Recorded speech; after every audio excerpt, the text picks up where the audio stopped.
another Killer Planes video.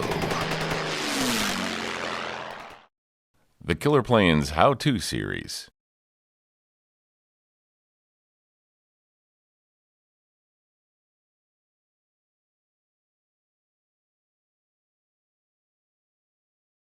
I'm here today to talk about flaps. Flaps are something that I personally love. They help you fly a little slower with better control. So if you have a plane that's got available flaps, it's not a bad idea to put them on. So we're going to tell you how to do that with your planes. We already went over in another video how to keep your flap from flopping, and that's to put a stop on the top. This is working out really good. Today we're going to talk about how to hook up the flaps now that they're not flopping. So you're going to need a bunch of stuff in order to do this. One of these things that you can get in a bunch of stuff is Killer Planes flap kit, which looks like this and has all these parts in it. The other thing you can do is go get the parts yourself and then do this. So what you're going to need in essence is 2 servos.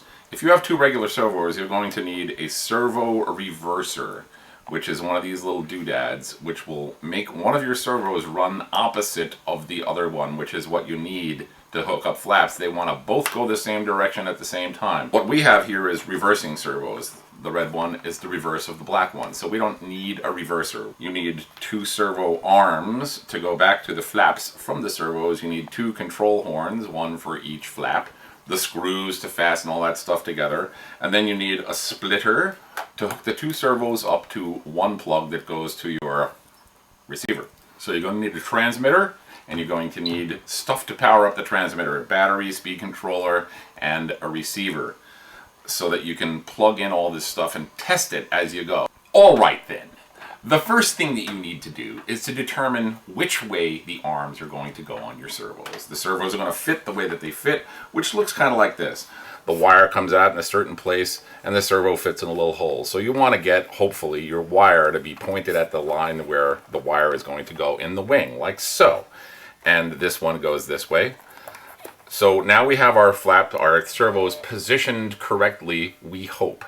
The next thing we need to determine is if we really do have a position, we might need to flip them over. Plug your servos into your receiver. So to do that, you have to plug them into the Y splitter and then plug the Y splitter into the receiver. And here's the big important thing, make sure that all your white wires are lined up, because if you have one of these things backwards, it will not work. Then you have to make sure, of course, that your white wire is in the correct position on your receiver.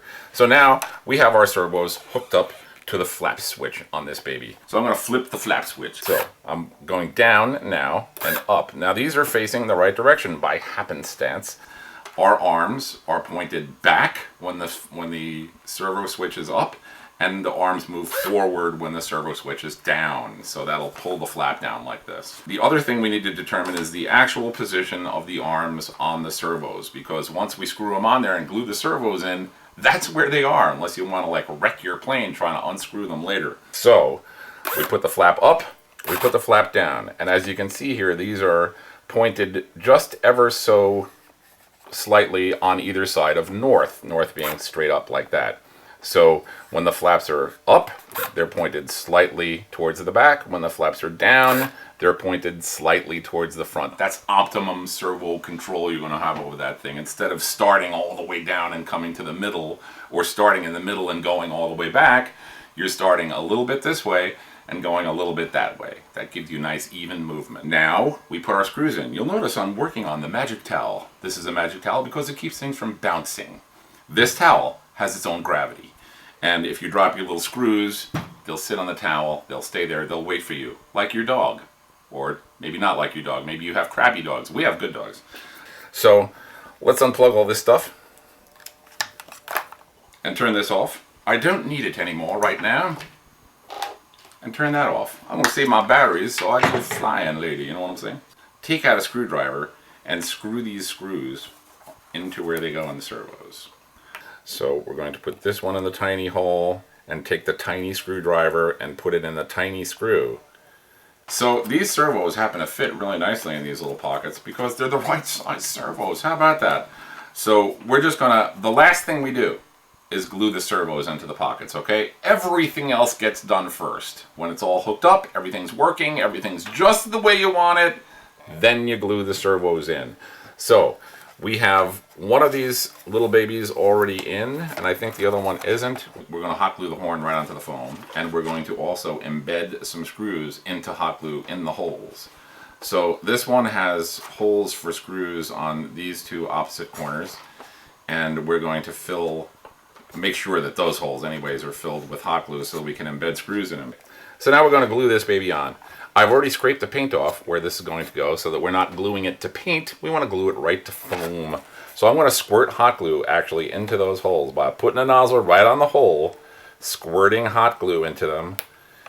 All right, and then I'll put a blob of hot glue in the space where it goes. Now I'm cool with the hot glue.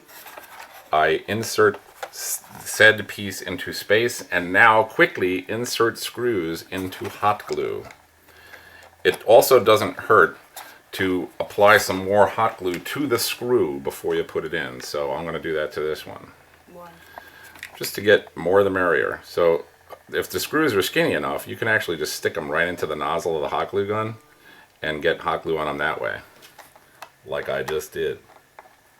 And then into the hole. Right?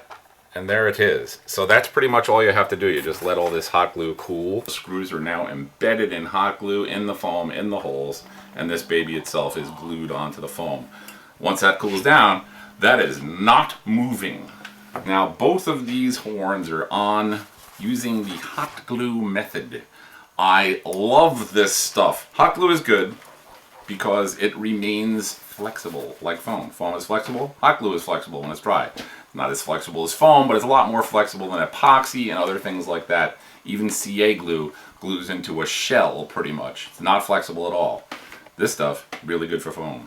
Now we have the servos in the holes, and the servos, by the way, have been left in the up position so that the arms are facing back. This way we can tell the length that this arm is supposed to be. It should be the correct length to hold the flap in the up position when the thing is up. And we know where up is on this. We don't know where down is. Well, this one stops right there, but normally speaking, they just kind of flop around. And down is where you set it. Up is going to be right there all the time. Alright, so you may find a lot of times that these little control arms don't fit in the little holes on the servo arm. It's just too big.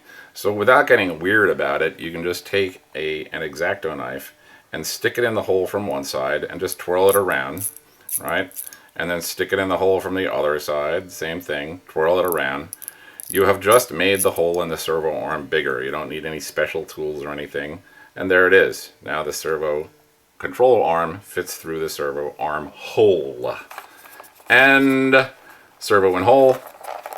Is this the right length? And the answer is almost. So you can see here in the close-up that this length needs to be adjusted so that the pin in the clevis lines up with the hole in the servo arm. So that means we need to tighten that up about 1/16 of an inch or so. So we make our adjustment and we line it up with the hole in the servo. As you can see there, it's pretty well lined up with the hole in the servo. So now that's properly adjusted, and we stick the clevis pin through the servo control arm rod arm holder. This servo is in the up position, holding the flap in the up position. There it is, this one's set. Now that it's set, we can glue it in if we want.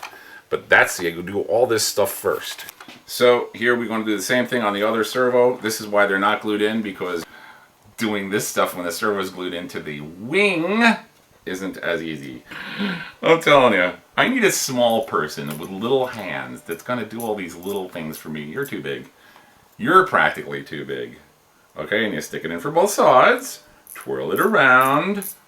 I have now made my hole bigger, and I can fit my servo control rod arm holder through the thing in the stuff. Okay, so now servo in hole, same thing. Flap is in the up position. We're going to adjust this clevis so that the pin lines up with the hole in the flap. This one's a little too short, so we're going to twist it. These particular clevi. Is clevi plural for clevis? I mean, it should be, right? So that looks about right. And now I can fit it in the hole in the control horn. Horn, that's the word I'm looking for. You know, and if I can get it in the hole, I'll be a magician. There it is! Da-da-da-da. Okay, so servo's in the hole. Flap is lined up where it's supposed to be. We have our flap stops on, so this is a nice solid connection. The servo is holding it from the bottom, the flap stop holding it from the top, and this flap is like a solid part of the wing, man. The thing with the flap stop is that it keeps the flap from hanging on your servo for the whole time. So if this stop isn't here and this flap can move up, you're flying, the pressure's on the bottom of the wing, the flap can move up. What it's doing is pulling on the servo. It's putting a load on the servo, and you don't want that. So we put flap stops on. And there we are. Now everything's set up. I'm going to turn my gun down to a cooler setting because we don't want to put a fat blob of 400-degree hot glue under the servo and then melt the gears together with it. That would be bad. So we're going to let this cool down a little bit. When it's appropriately cooled, we'll put a blob under each servo. All you have to do is pick it up, put a blob under, push it back down. You're done. This is done. This is a hot glue gun. This is a wing with a servo that needs to be glued in. I have cooled this glue down to an appropriate temperature, meaning less than, 400 degrees. And we just put a little blob under, well, actually, the real thing to do is to scrape the paint off underneath the servo where you're going to put the glue on. It doesn't really matter, as you can see, what you scrape the paint off with. Now I have open foam there, and the glue is going to glue itself to the foam. So I put a blob of hot glue in there, and then I push the servo back down in the hole on top of it. Done! Da-da-da-da! Somebody time me! Now, if you want to make these easier to get out for some reason, if you think you're going to be blowing up your servos, instead of putting the blob in the bottom, you put it on the sides. So let's do that on this one. You can just put a little blob on each side. There's one here, here's one here, and I push the servo back in the hole, and now that one's glued in with glue on the sides. The thing about that is that you can heat up a knife if you want to and stick it in there and cut the glue out. It's a little harder to do that on the bottom. But by the way, if you do have to get out glue underneath a servo, what you're going to do is take yourself a paper clip and bend it at right angles to be a size on the bottom here that's going to fit under the servo. I just did this at random. But then you heat the paper clip and stick it down here, and very carefully, you don't want to burn through the wing. You want to turn the paper clip under the servo like this. And with the heated paper clip, you will melt the hot glue that's under there, which is usually what they use, and then you'll be able to pull it out. Now all I have to do is run the wires into the little grooves like so, using my big fat fingers, and run them around the corner in these other grooves, and then I mount the wings on the plane. I have operating flaps. So without all the jabbering and stuff, you can tell that this only takes pretty much a few minutes. So it's really worth it to do. You're going to have happy flaps. You're going to come floating down to the ground like a parachute. Everyone's going to applaud. You're going to look really cool. Get yourself some flaps today. So, Steve from Killer Planes. I'll see you on the flight line.